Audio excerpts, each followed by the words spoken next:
बिहार में सम्राट सरकार का मंत्रिमंडल का विस्तार होने जा रहा है, तो अब सवाल उठ रहा है कि जो उनके साथ डिप्टी सीएम विजय सिन्हा थे, वो अब विजय सिन्हा को कौन सा मंत्रालय मिलेगा। बीजेपी के पास अब डिप्टी सीएम का कोई ओहदा नहीं है। अब जेडीयू के दो डिप्टी सीएम सरकार में हैं, तो डिप्टी सीएम विजय सिन्हा को क्या मिलेगा। दूसरी बात, चुनाव वोट सेरेमनी से पहले सम्राट चौधरी को सीएम बनने से पहले श्रेयसी सिंह का नाम भी खूब गूंज रहा था कि श्रेयसी सिंह को मुख्यमंत्री बनाया जा रहा है, लेकिन मुख्यमंत्री बनना तो छूट बनी नहीं। अब क्या उनको कुछ बहुत बड़ा ओहदा दिया जाएगा, ये सब कुछ चर्चे में है। और ये भी है कि 30 से 40% मंत्रियों की छटनी हो सकती है, लेकिन ये अफवाह है या हकीकत है, आज इस खबर में आपको बताने जा रहे हैं। विजय सिन्हा बिहार के गृह मंत्री बनने जा रहे हैं। अंदर खाने की आपको बात बताने जा रहे हैं, बिहार के गृह मंत्री बनने जा रहे हैं विजय सिन्हा। श्रेयसी सिंह को क्या मिलेगा ये भी हम बताएंगे। कौन से नए मंत्री इसमें शामिल होंगे और कितने पुराने चेहरे रिपीट होने जा रहे हैं ये भी हम बताने जा रहे हैं। और जिस सम्राट चौधरी के शपथ ग्रहण समारोह में मोदी नहीं आए, शाह नहीं आए, किसी प्रदेश के मुख्यमंत्री नहीं आए, और अब उनके कैबिनेट के मंत्रिमंडल का विस्तार होने में प्रधानमंत्री मोदी आ रहे हैं, शाह आ रहे हैं, पूरा गांधी मैदान सज रहा है, तो क्या बीजेपी बिहार में कुछ गुल खिलाने जा रही है, इरादा कुछ अलग है। जिस नीतीश कुमार के सामने बीजेपी झुकती हुई नजर आ रही थी, क्या अब उस नीतीश कुमार को बीजेपी आंख दिखाने जा रही है। ये सब कुछ आज इस विश्लेषण में चर्चा करेंगे। जी नमस्कार, मैं हूं विपुल कुमार और आप देख रहे हैं सूर्य विहार डिजिटल न्यूज। तमाम दर्शकों को ये बताने जा रहे हैं, ये आपका चैनल है, आपके विश्वास पर हम लगातार खरा उतरने की कोशिश कर रहे हैं। अगर अभी तक आप इस चैनल को YouTube पर सब्सक्राइब नहीं किए हैं, सब्सक्राइब कर लीजिए, बेल आइकन को दबा लीजिए। अगर आप हमें फेसबुक पर देखते हैं तो पेज को फॉलो करना ना भूलें। हम इंस्टाग्राम पर भी हैं, आप हमें वहाँ भी देख सकते हैं और फॉलो कर सकते हैं। अब आपको खबर हम विस्तार से बताने जा रहे हैं। बिहार के मंत्रिमंडल विस्तार में आगे क्या होने जा रहा है।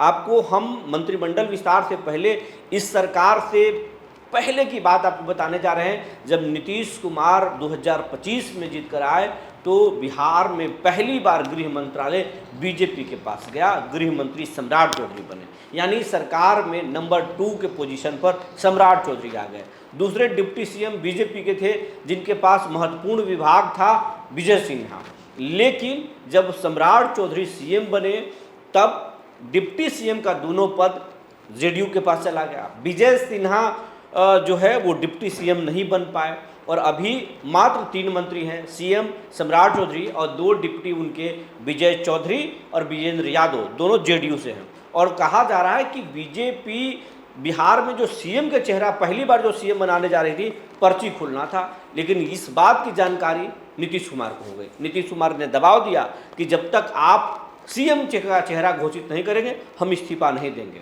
और इस्तीफा तभी देंगे जब आप चेहरा दिखाएंगे, आप सीएम का फेस बताएंगे। लिहाजा बीजेपी का कहा जा रहा है कि बीजेपी ने अपना पर्ची नहीं खोला और सीधे सीधे सम्राट चौधरी को सीएम का फेस घोषित कर दिया, विधायक दल का नेता चुन लिया गया। इस दौरान विजय सिन्हा एक बात मीडिया में बोले कि हमने सम्राट चौधरी का नाम अपने कमांडर के कहने पर प्रस्तावित किया, कमांडर ने हमें जो बोला हमने वो किया। विजय सिन्हा ने ये बात कहकर एक बड़ी बहस छेड़ दी। विजय सिन्हा और सम्राट चौधरी के जो है रिश्ते बहुत तल्ख रहे हैं, और जब सीएम सम्राट चौधरी पद संभाले तब विजय सिन्हा जिस विभाग में सबसे ज़्यादा सुर्खियों में रहे, भूमि राजस्व विभाग में, खनन विभाग में, तो भूमि राजस्व विभाग में जो उनके खास अधिकारी थे सिक्के अनिल, उनको हटा दिया गया, उनके कई फैसलों को पलट दिया गया। जिस विजय सिन्हा से सीओ और आरओ लड़ते आ रहे थे, राजस्व कर्मचारी लड़ते आ रहे थे, सम्राट चौधरी ने उन सीओ और आरओ को राहत दे दिया, फैसले को पलट, विजय सिन्हा के फैसलों को पलट दिया। इससे और ज़्यादा तल्खियाँ बढ़ती हुई नजर आ रही थी। हालांकि विजय सिन्हा कभी भी मुखर तरीके से सम्राट चौधरी के खिलाफ नहीं बोले, लेकिन हाँ एक जनसंवाद कार्यक्रम में विजय सिन्हा ने तारापुर के युवक से कहा था, कहाँ से आए हो? बोला तारापुर। उन्होंने कहा मालूम है तुम्हारे विधायक कौन है? बोला हाँ। तो आपके विधायक डिप्टी सीएम हैं, उनके पास नहीं गए थे। उसने बोला सब जगह गए थे, काम नहीं हुआ। विजय सिन्हा मुस्कुराए नहीं, लेकिन सीके अनिल मुस्कुराए थे। सीके अनिल की अब जो है उस विभाग से छुट्टी कर दी गई है, हटा दिया गया है। उनके जगह पर उनके ही सेक्रेटरी को संपूर्ण प्रभार दे दिया गया है। और इसी बीच में मंत्रिमंडल विस्तार, जब बंगाल में बीजेपी को प्रचंड बहुमत आई, बीजेपी को 207 सीटें आई और फुल प्रचंड बहुमत के साथ वहाँ जब सरकार बनाने जा रही है, तो उसका प्रभाव अब अन्य राज्यों पर पड़ेगा। मोदी हो, शाह हो या फिर बीजेपी का एक एक कार्यकर्ता हो, फुल कॉन्फिडेंस में है। और बीजेपी अब जो है बिहार में, वहाँ बंगाल के शपथ ग्रहण से पहले बिहार के मतलब पटना के गांधी मैदान में मंत्रिमंडल विस्तार करने जा रही है। इसके लिए बड़े जो है कार्यक्रम लगाए जा रहे हैं, कार्यक्रम स्थल तैयार किया जा रहा है। आम आदमी के प्रवेश पर रोक लगा दिया गया, बड़े कार्यक्रम की तैयारी चल रही है। पटना के डीएम, पटना के एसएसपी पूरे कार्यक्रम को देख रहे हैं, बड़ी तैयारी हो रही है, सरकारी कार्यक्रम है। बीजेपी के जो प्रदेश अध्यक्ष हैं संजय सरावगी, उन्होंने कहा भी है कि कौन कौन से आ रहे हैं। उन्होंने सब कुछ कह दिया कि मोदी आएंगे, अमित शाह आएंगे, राष्ट्रीय अध्यक्ष आएंगे, और कई नेताओं को उन्होंने नाम लिया कि कौन कौन आएंगे, तमाम तरह की बातें। तो अब जो सम्राट चौधरी हैं, उनको कहा जाता है कि सम्राट चौधरी नीतीश के पहली पसंद हैं। नीतीश कुमार के अड़ने के बाद ही सम्राट चौधरी को बीजेपी ने सीएम बनाया। लेकिन जो विजय सिन्हा नाराज चल रहे थे, अब कहा जा रहा है कि बीजेपी जो है विजय सिन्हा संघी हैं, नित्य बीजेपी से लंबे समय से जुड़े रहे हैं, संघी हैं, और मोदी का आशीर्वाद उनको प्राप्त है। शाह भी उन्हें पसंद करते हैं। तो अब उन दोनों नेताओं का आशीर्वाद मिल चुका है, ग्रीन सिग्नल मिल चुका है, और अब बिहार के गृह मंत्री बन सकते हैं विजय सिन्हा।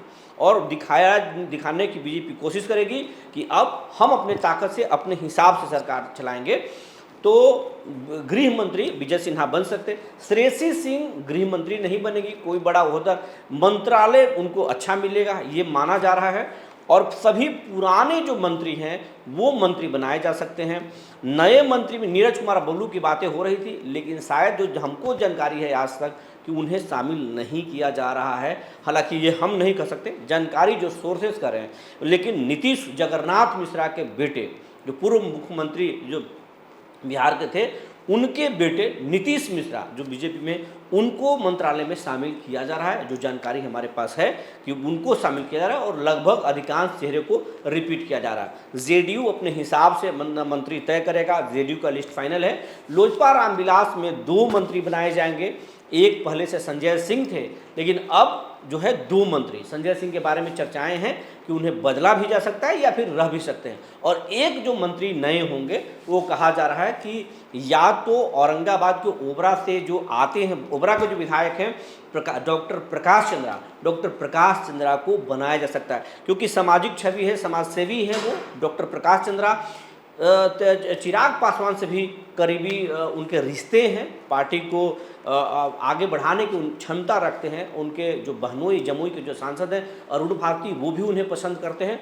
और अगर डॉक्टर प्रकाश चंद्रा नहीं बनते तो फिर डिहरी के जो विधायक हैं उनको भी मंत्री बनने की जो है चर्चाएं चल रही हैं। वैसे उनके प्रदेश अध्यक्ष भी हैं। तो तमाम तरह की जो बातें हैं ये चल रही है।